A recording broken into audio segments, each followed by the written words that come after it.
بسم اللہ الرحمن الرحیم۔ معزز سامعین اور دانشوران، السلام علیکم۔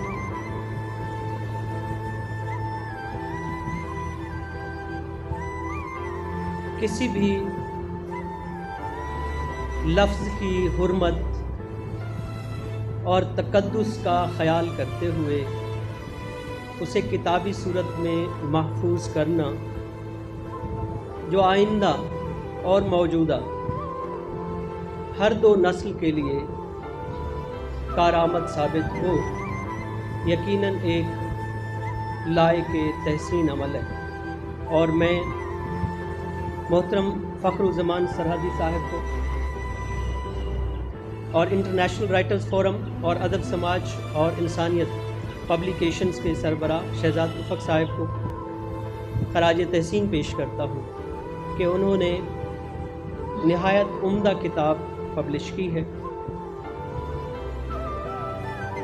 بظاہر تو یہ کتاب مختلف اوقات میں لکھے ہوئے کالموں کا ایک مجموعہ ہے، لیکن یہ ایک حقیقت ہے کہ مصنف کے جو موضوعات ہیں جن پر انہوں نے بات کی ہے وہ ہماری روزمرہ زندگی سے نہایت وابستہ ہے۔ میں ان کے چند کالموں سے صرف ایک سطر صرف حوالے کے لیے یا ریفرنس کے لیے پیش کروں گا تاکہ میں اپنی بات کو آگے بڑھا سکوں۔ مثال کے طور پر حرف آغاز میں انہوں نے ایک سطر لکھی کہ خواہشات کا سمندر حسن انسانیت کو اپنی لپیٹ میں لینے کو تیار کھڑا ہے۔ بظاہر یہ ایک جملہ ہے، ایک مصرع ہے، ایک سطر ہے، ایک لائن ہے، لیکن اگر دیکھیں تو اس میں ہزارہا سال سے انسان کے ذہن میں پنپنے والی خواہشات اور ان کی خواہشات کی تکمیل کے لیے اٹھائے گئے تمام کے تمام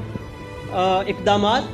اور ان کے نتائج اور اثرات جو انسانی تاریخ پر اور انسانی نسلوں پر مرتب ہوئے وہ سب شامل ہیں۔ ہزاروں خواہشیں ایسی کہ ہر خواہش پہ دم نکلے، بہت نکلے میرے ارمان لیکن پھر بھی کم نکلے۔ خواہشات کبھی بھی مکمل انسان اپنی پوری نہیں کر پائے گا، لیکن وہ اپنی خواہشات کے پیچھے پیچھے جتنا تیزی سے بھاگے گا اسی قدر اس کی نسلوں پر اثرات بھی ہوں گے، وہ مثبت اور منفی دونوں طرح کے ہو سکتے ہیں۔ لیکن یہاں جو یہ جملہ ہے کہ خواہشات کا سمندر، اب سمندر میں وسعت ہے، اس کی حد نہیں، ایک طرح سے لامحدود چیز کے لیے سمندر کا استعارہ لایا جاتا ہے، تو یعنی خواہشات اگر بے لگام ہو جائیں، ان کی روک ٹوک نہ ہو، کوئی قدغن نہ ہو، کوئی قانون اور ضابطہ نہ ہو، تو خواہشات انسان کو تباہی کے دہانے تک لے جاتی ہیں۔ تو بظاہر یہ ایک جملہ لیکن ایک لوک دانش اس کے اندر ہمیں نظر آتی ہے۔ اسی طرح ایک اور کالم سے ایک لائن کہ الفاظ کے گورکھ دھندوں سے اطمینان اور اعتماد حاصل نہیں ہوا کرتا، عملی کام سے معاشروں کی کایا پلٹ سکتی ہے۔ اب بظاہر یہ ایک جملہ ہے، لیکن انسانی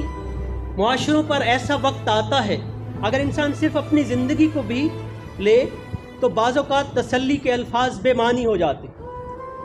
انسان ایسی کیفیات سے بعض اوقات گزرتا ہے کہ صرف الفاظ اس کے کسی کام کے نہیں رہتے، وہ الفاظ محض آواز ہیں، بے معنی آواز جس کی کوئی وقت اور اہمیت نہیں۔ اس کی وجہ کہ اس سے پہلے انسان کے احساس کو اس قدر سے کچل دیا جاتا ہے کہ پھر لفظ اور آواز اس کے لیے بے معنی ہو جاتی۔ تو معاشروں کو اس مقام تک لانے سے پہلے کچھ عملی کاموں کی ضرورت ہوتی ہے جن کے لیے نشاندہی اس کالم میں یا اس سطر میں کی گئی ہے۔ تو میرا یہ خیال ہے کہ یہ ایک دن کی بات نہیں بلکہ انسان کی صدیوں کا تجربہ لوک دانش کے ذریعے سرحدی صاحب کے کالموں کی زینت بنا ہے۔ اسی طرح ایک اور جملہ دیکھیے، کیا یہ المیہ نہیں کہ غریب کی آواز فضاؤں میں بکھر کے رہ جاتی؟ بظاہر یہ ایک سطر، لیکن یہ بھی ایک صدیوں کا، کارل مارکس نے جتنی باتیں کی اور اقبال نے بعد میں ان کو خراج تحسین بھی پیش کیا کہ وہ کلیم بے تجلی، وہ مسیح بے صلیب، نیست پیغمبر و لیکن در بغل دارد کتاب، کہ جو غریبوں اور امیروں کے فرق کو سمجھا دے۔ اب سرحدی صاحب نے غریب کے فرق کو کیسے سمجھایا کہ اس کی چیخ پکار، اس کی آواز، اس کا نالہ، اس کی کوئی بھی درخواست سنوائی تک نہیں پہنچتی، چاہے وہ معاشرے کا کوئی بھی فورم ہو، وہ ایوان اقتدار ہوں، وہ عدالتیں ہوں، وہ حکومتی ادارے ہوں، چاہے کوئی بھی ادارہ ہو، غریب کی آواز وہاں تک پہنچ نہیں رہی۔ اس کی وجہ اس کی آواز ہوا میں ہی بکھر رہی ہے، یعنی پہلے سے ہی بے معنی ہو رہی ہے، کوئی اس کو سن ہی نہیں رہا۔ ایک اور بات دیکھیے کہ یہ شیخ مکتب ہی ہے جو یہ کایا پلٹ سکتا ہے۔ اقبال نے بھی کہا تھا، بالکل اقبال کے خیالات کی ترجمانی ہے، کہ شیخ مکتب ہے ایک عمارت گر جس کی صنعت ہے روح انسانی۔ استاد تو ایک ایسے معمار کی صورت ہے جو اینٹوں سے عمارت نہیں بناتا، جو روحوں کی صنعت میں کام کرتا ہے، جو انسانی روح کے ساتھ مکالمہ کرتا ہے اور معاملہ کرتا ہے۔ گویا استاد کی ذمہ داری یہاں عیاں کی سرحدی صاحب نے کہ یہ عام ذمہ داری نہیں، چھوٹی ذمہ داری نہیں ہے، یہ انسانی زندگی کا معاملہ ہے۔ تبھی انسان کو معلم کو جو ہے وہ انسانی معاشرے میں ایک معمار کی صورت بتایا گیا۔ میں بہت جلدی سے کچھ باتیں کرنا چاہوں گا۔ ایک اور کالم جس کا عنوان تھا کردار کے غازی، اس میں ایک سطر نے تو مجھے چونکا دیا۔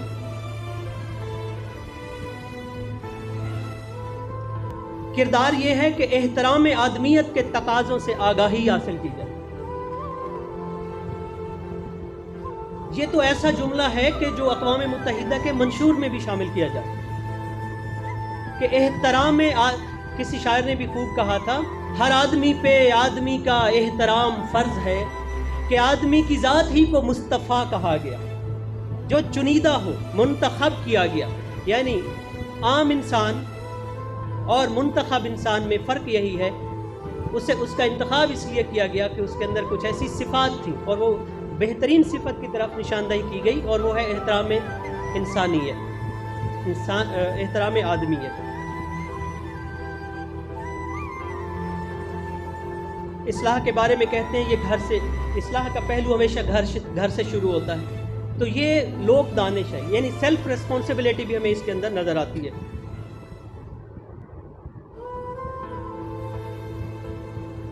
ایک اور جملہ دیکھیے، اتحاد امت کے نام سے یہ کالم تھا کہ دکھ درد بانٹنے سے قربتیں پیدا ہوتی ہیں، دکھ درد بانٹنے سے قربتیں پیدا ہوتی ہیں، جس سے معاشرے کے وجود کو استحکام ملتا، کیونکہ جب انسان ایک دوسرے کا دکھ درد بانٹیں گے تو ایک دوسرے کے مسائل کو سمجھیں گے، ایک دوسرے کو سمجھیں گے، اپنائیت کا احساس ہوگا، غیر کا احساس کم ہوگا، یعنی اس احساس میں کمی آئے گی جو ادرنگ کا کانسیپٹ ہے، یعنی میں اور ہوں اور آپ اور ہیں۔ تو جب یہ ایک کہانی بنے گی تو اسی میں جڑت ہوگی، اسی میں معاشرہ قائم رہے گا۔ معاشرت ہے بھی یہی، مل جل کے رہنا۔ تو جب انسان ایک دوسرے کے دکھ درد میں شریک ہوگا تو ہی اس کے معاشرے کو استحکام ہے، ورنہ یہی انتشار ہے جو آج کل ہم دیکھ رہے ہیں۔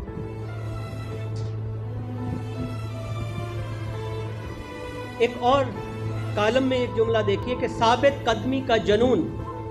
انسان کو عمل پیہم پر گامزن رکھتا ہے۔ تو جب ہم سابق وزیر اعظم جناب عمران خان کی زندگی کو دیکھتے ہیں اور اس جملے کو کہ ثابت قدمی کا جنون، ثابت قدمی کا جنون، یہاں ثابت قدمی کا جذبہ بھی نہیں، عشق بھی نہیں، ایک جنون کی ایک خاص سطح ہے،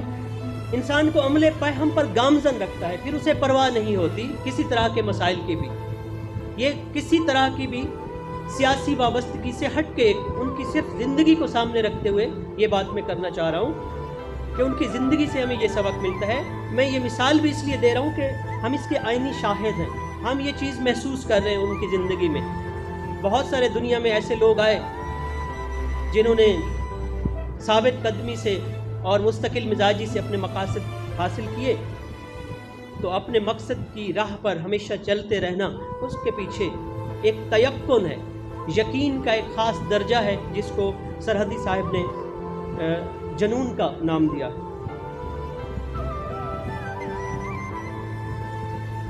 اور سب سے بہت ساری باتیں ہیں، میں مختصر کرتے ہوئے آخری بات کرنا چاہوں گا کہ ان کے کالم میں افلاس اور غربت سے نجات، کالم میں ایک لائن تھی کہ کسان ہمارے معاشرے کے لیے ریڑھ کی ہڈی کی اہمیت رکھتے ہیں، لہٰذا وہ غربت و افلاس کو کم کرنے میں کردار ادا کر سکتے ہیں۔ یعنی یہ معاشرہ ایک زرعی معاشرہ ہے، ہمارا ملک ایک زرعی ملک ہے، اور اگر اس کے کسان کو سہولیات نہیں دی جائیں گی، وقت پہ اس کو کھاد میسر نہیں، اس کو مشین، آج ہم اپنے ملک کی اگر زرعی میدان کی جو مشینری ہے وہ دیکھیں، صدیوں پرانے معاشرے جو ہے اسی طرح کرتے تھے کاشتکاری، جس طرح آج ہمارا کسان کر رہے ہیں۔ تو ایک ایسا نسخہ جس میں ہمارے پاس وسائل بھی موجود ہیں، تو سرحدی صاحب کی یہ کوئی، میں نہیں سمجھتا کہ اس کے پیچھے کوئی بہت بڑا کسی غیر ملکی زبان کا مطالعہ ہے، بلکہ یہ اپنی سرزمین کا مطالعہ ہے۔ ان کا مطالعہ شعور کی آنکھ کا مطالعہ ہے، اپنے روزمرہ کے مسائل کو پرکھتے ہوئے ایک مطالعہ ہے۔ تو ان کی دانش کو بھی سلام، اور میں سمجھتا ہوں کہ تمام والدین کو خاص طور پر، اور جو معاشرے میں اہم کردار ادا کر رہے ہیں، تمام طبقہ فکر سے جو تعلق رکھنے والے لوگ ہیں، انہیں یہ کتاب ضرور پڑھنی چاہیے، کیونکہ اس کتاب میں اسی طرح کی بے شمار سطور ہیں جن کے اندر زندگی کے اسباق موجود ہیں۔ بہت شکریہ، ایک دفعہ پھر میں شہزاد صاحب کو مبارکباد پیش کروں گا، اور تمام مہمانوں کو اور سرحدی صاحب کو بطور خاص بہت شکریہ۔